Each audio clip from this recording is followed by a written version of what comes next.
The clock on the wall said 2:17 in the morning when the doors of the emergency room flew open. 2 medics rushed in, pushing a stretcher fast. On it was a young man covered in dust and dried blood. His name was Staff Sergeant Caleb Merritt. He was 29 years old. His face was pale. His breathing was rough and uneven, like an engine that kept trying to stop. The monitors attached to his body were already screaming with numbers that no nurse ever wants to see. Behind the stretcher came 4 men. They wore military gear. Their boots were heavy with dried mud. Their faces were hard and still, the kind of still that only comes from years of training yourself not to show anything. They stopped at the edge of the trauma bay and stood there like statues, watching. Nobody paid them much attention.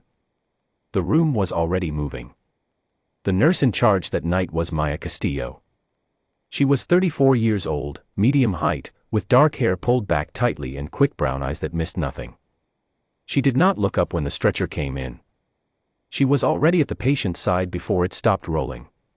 Her hands moved to his wrist first, then his neck, then she leaned close and listened to his chest with her stethoscope. "Collapsed right lung," she said, loud and clear. "Possible arterial bleed. Get me a chest tube tray and 2 units of packed red cells. Now." People moved. Maya moved faster. She worked on Caleb Merritt for 47 minutes without stopping. She inserted a chest tube to help his lung breathe again. She caught a mistake in a medication order before it ever reached the 4 line. When his blood pressure crashed at the 22-minute mark, dropping so fast the monitor barely kept up, she did not freeze. She called the operating room team, spoke directly to the surgeon, and told him in plain words that they needed to open now, not in 10 minutes, not after another scan, now. The surgeon listened to her. 3 of the nurses who worked alongside Maya that night were asked later to describe what they saw. All 3 said the same thing in different ways. She never raised her voice, they said. She never looked scared. When Caleb was finally rolled toward the elevator and the operating room, Maya stood in the middle of the trauma bay and took one long breath. Then she turned and walked to the sink to wash her hands. In the waiting area down the hall, the 4 soldiers sat. One of them, the youngest, was 24 years old. His name was Torres. He sat with his elbows on his knees and his eyes on the floor. The others sat nearby but apart, each one quiet in his own way. The one who stood was Warrant Officer Derek Walters. Everyone on the team called him Duke. He was 36, broad-shouldered, with a calm face that people usually trusted immediately. He stood with his arms folded and his back against the wall, and he did not sit down once. He had served with Caleb Merritt for 6 years. They had been through 3 deployments together. Duke had seen Caleb in worse situations than this, he told himself. He had to believe that was still true. About 2 hours after the surgery began, Maya came through the door. She walked in the way she always delivered news, directly, without softening it so much that it became dishonest. She told them that Caleb had survived the first part of the repair. That he was stable for now, but still in critical condition. That the next 12 hours would be the ones that mattered most. The room was quiet when she finished. Then Duke looked at her arm. Maya's scrub sleeves were pushed up to her elbows the way they always got during a long shift. On the inside of her left forearm was a tattoo. It was not large. It showed a military dagger overlaid with a pair of medical wings, and beneath them, the Roman numerals for 5, the letter V. Torres leaned forward in his chair. "Is that a 5th group tattoo?" he asked. Maya looked down at her own arm for a moment, as if she had almost forgotten it was there. "My father's," she said. He served with the 5th Special Forces Group in Vietnam. 2 tours. He was a combat medic. Duke unfolded his arms. He looked at Maya carefully. His expression did not change right away, but something behind his eyes did, a slow shift, like a door opening in a room that had been closed for a long time. "What was his name?" Duke asked. "Ernesto Castillo," Maya said. The room went quiet again. A different kind of quiet this time. Duke was still for a moment. Then he said, very slowly, "I know that name." Maya Castillo had grown up in Del Rio, a small town in southwest Texas sitting right along the border. It was a town that did not have much to offer but taught its children something valuable without meaning to. It taught them that life was not guaranteed, and that showing up anyway was the only real answer to that fact. Her father Ernesto had been a quiet man. He came home from Vietnam when Maya was not yet born and built a simple life. He worked at a hardware store. He cooked on Sunday mornings. He watched the news with a glass of water instead of anything stronger, which was unusual for men who had seen what he had seen. He never talked about the war unless someone asked directly, and even then, he answered with short sentences that gave away just enough. What he did talk about was medicine. From the time Maya was 8 years old, Ernesto taught her things that most children did not learn until nursing school, if ever. He showed her how to check a pulse. He explained what fever really meant for the body. He taught her how to clean and wrap a wound properly, how to keep a person calm when they were frightened and in pain. He did not do it the way a teacher does it, lecturing with a textbook. He did it the way a craftsman teaches an apprentice, quietly, by doing it together. Maya asked him once why he knew all of this. He said he had learned it because there had been a time when the men around him needed someone who knew it. That was all he said. In a drawer in his bedroom, Ernesto kept a small collection of papers and photographs. Commendations, mostly. Certificates from the army. One photograph of 2 young soldiers standing in front of a helicopter, squinting against bright sun. Maya had seen the drawer open a few times over the years. Her father never brought those things out and showed them to anyone. He just kept them there, behind a pair of old socks, like something private that did not need to be explained. Ernesto died of a heart attack when Maya was 19, one semester into nursing school at the University of Texas. She sat in her dorm room for 3 days after the funeral and thought seriously about quitting. She called her mother every night. She did not eat much. Then on the 4th day she went back to class. She finished her degree in 3 years. She worked in the intensive care unit on night shifts for 4 years after that. Then she found emergency medicine, and emergency medicine suited her the way a well-made tool suits a steady hand. She was fast. She was careful. She did not panic, and she did not pretend things were fine when they were not. Her patients trusted her. Her colleagues trusted her more. What most of the people she worked with did not know was that before nursing school, Maya had spent 2 years in the Army Reserve, training as a combat medic herself. She had not deployed. A knee injury in her 2nd year ended that chapter before it had a proper ending. She left Fort Bragg quietly, without ceremony, with a feeling she could not quite name. The night she left, she sat in a tattoo shop just off base and got the ink on her forearm. The dagger. The wings. The Roman numeral V. It was for her father.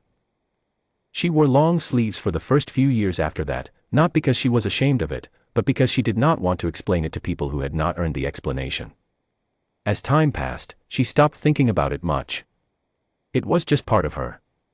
Like her name.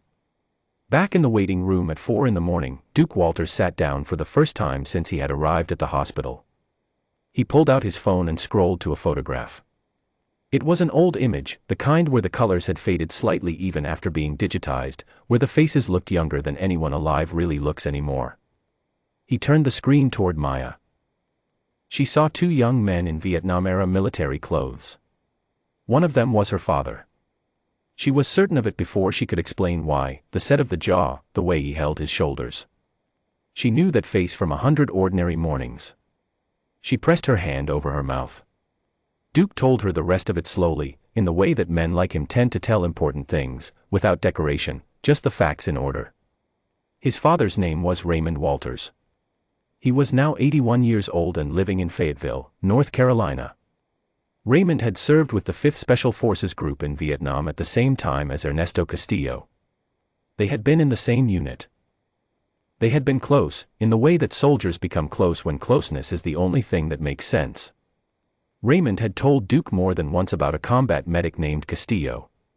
He had told him about a specific night, a mission in 1971, a situation that had gone badly wrong, and a medic who had kept 2 men alive in the field under fire and then carried one of them on his back for 3 kilometers to reach safety. Raymond Walters had called it the bravest thing he had ever seen with his own eyes. Duke had grown up with that story. He had thought about it at various points in his own career, during his own hard nights in faraway places. He had never known what happened to Ernesto Castillo after the war. He had assumed, without thinking about it too carefully, that the man was probably gone by now. He had not imagined that Ernesto Castillo's daughter would be the woman standing in a hospital waiting room at 4 in the morning, having just spent 47 minutes keeping Duke's closest friend alive. Maya sat down across from him. For a while, neither of them said anything. Torres, who had not moved from his chair, was leaning forward now with his hands between his knees. The other two soldiers had come closer without anyone noticing when it happened. Maya talked about her father. She talked about the Sunday mornings in the hardware store and the drawer behind the socks. She talked about the way he had taught her to take a pulse before she knew how to ride a bicycle properly. She talked about how she had gotten the tattoo because she had not known any other way to carry him with her when she walked out of the army without the ending she had expected. Duke talked about his father. He talked about what Raymond was like now, sharp still, funny in a dry way, proud without ever showing off about it. He said his father would want to know about this. He said it quietly, but he meant it completely. Torres did not say much. He had grown up without a father, his own had died overseas when Torres was a child. But he listened to every word, and he did not look away once. At 6:44 in the morning, Caleb Merritt came out of the operating room. At 9:15, he opened his eyes. Maya was not supposed to be there anymore. Her shift had ended hours ago. She had stayed anyway, sitting in a chair near the nurse's station with a cup of coffee she had mostly not touched. When Caleb was awake enough to understand where he was and what had happened, the first thing he asked about was his team. His voice was rough and barely there, but the question was clear. Duke leaned over the bed rail and told him that everyone else was fine. That the only one who had a difficult night was him. Then Duke told him about the nurse. He told it the same way he told everything, without unnecessary words, just the thread of it, the way it connected. Caleb's father and Maya's father in Vietnam and the tattoo and 2 in the morning in a Texas hospital. Caleb Merritt was quiet for a long time after that. People who knew him would have told you that he was not the type to show emotion easily. He had been in enough hard places that he had learned to keep most things inside, where they were safer. But when Maya came back into the room to check his chart and look over his numbers, he turned his head and looked at her in a way that said everything. "Thank you," he said. 2 words. Plain and quiet. He meant them the way a person means words when they have nothing left to add. Maya nodded. She checked his chart. She adjusted one of the lines on his monitor. She did not make a big thing of it, because that was not who she was. 6 weeks later, Raymond Walters flew to San Antonio.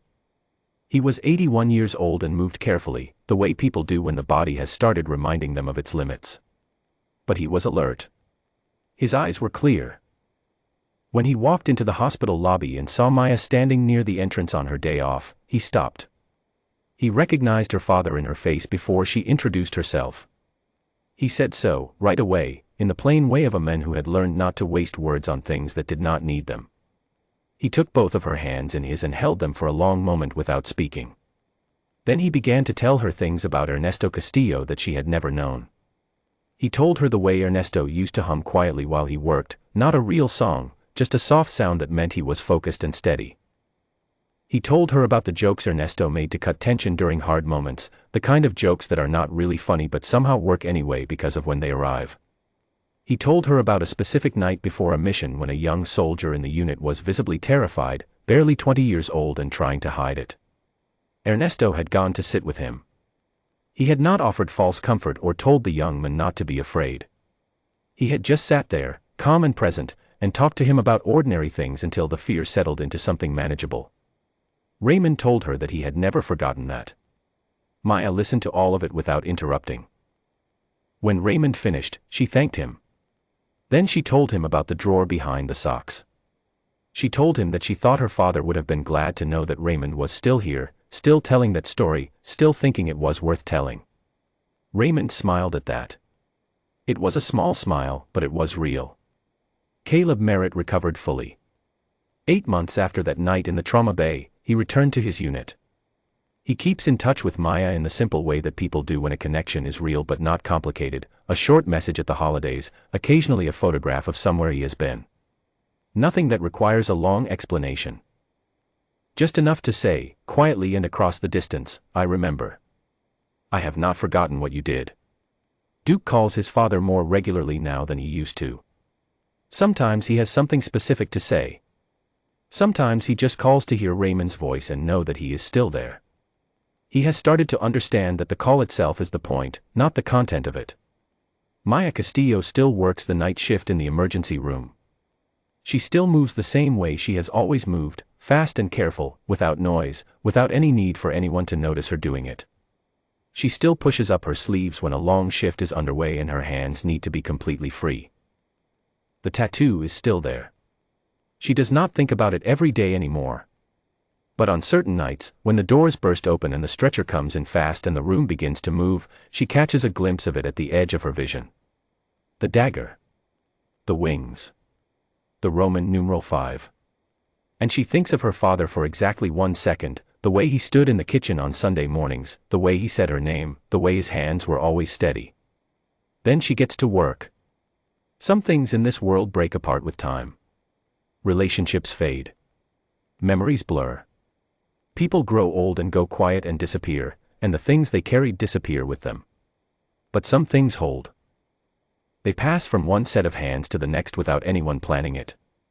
They travel through decades and across distances and end up, on an ordinary Tuesday night at 2 in the morning, exactly where they were always going to land. Ernesto Castillo learned to save lives because lives needed saving. He taught his daughter what he knew, in a kitchen in Del Rio, one ordinary morning at a time. And his daughter carried that knowledge forward into the world, into a hospital, into a trauma bay, into 47 minutes that made the difference between a man going home and a man not going home. She never knew that the man she saved was connected to her father. She did not need to know. She would have done it the same way regardless. That is what made it true.